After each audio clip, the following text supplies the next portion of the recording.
স্বামীজির কাছে গিয়ে ডেকে বলছে, স্বামীজি দুটি ভাই এসেছি, এবার দীক্ষা দান করুন। ডেকে বলছে, ও লালা, অগ্রভাগে দীক্ষা দিব জগৎছেদকে। কেন জানো? জগৎছেদের মন হতে হিংসা নিন্দা দূর হতে অল্প সময় লেগেছে, তোমার মন হতে হিংসা দূর হতে অনেক সময় লেগেছে। তাই দীক্ষা দিব আগে জগৎকে, তারপর দিব তোমাকে। তাই লালার জগৎছেদকে দুটি ভাইকে দীক্ষা দান করেছে। দীক্ষা দান করে ডেকে বলছো, লালা, জগৎ, দুটি ভাই এই বৃন্দাবনের আঁকা বাঁকা পদ বেয়ে বেয়ে মধুমাখা কৃষ্ণ নাম করিবে, বল হরি বল, হরি বলবে, ভক্তের চরণ ধুলি অঙ্গে মাগিবে, দেখিবে একদিন সে প্রাণ গোবিন্দের চরণ তোমরা লাভ করতে পারিবে। তাই গুরুর চরণে প্রণাম করে দুটি ভাই আজ বৃন্দাবন মাঝে ঘুরছে। বৃন্দাবনে ঘুরে ঘুরে যত সাধুগুরু বৈষ্ণবকে দেখছে, সাধুগুরু বৈষ্ণবদের ডেকে বলছে, হে সাধুগুরু বৈষ্ণব, এই ভক্তের কৃপা ভিন্ন আমরা ভগবানের কৃপা লাভ করতে পারিব না। তাই যত সাধুগুরু বৈষ্ণব আছে সবাই মিলে কৃপা করিবেন, একটু চরণ ধুলে দিয়ে আশীর্বাদ করিবেন।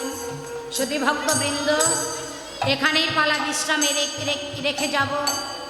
এখনই জ্যোতি সম্প্রদায় এসে যাবেন, এরপরে আবার চারুলতা আসবে, তারপর আবার যদি আপনাদের আশীর্বাদ থাকে, কৃপা থাকে, হয়তো আমরা আবার আসতে পারি, আসবো, আপনাদের কৃপা থাকলে আবার আসবো। তাই ভক্তের চরণ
শুধু ভক্তবৃন্দ, উপজেলার চেয়ারম্যান এসেছেন, আপনারা কেউ লড়াচড়া করবেন না।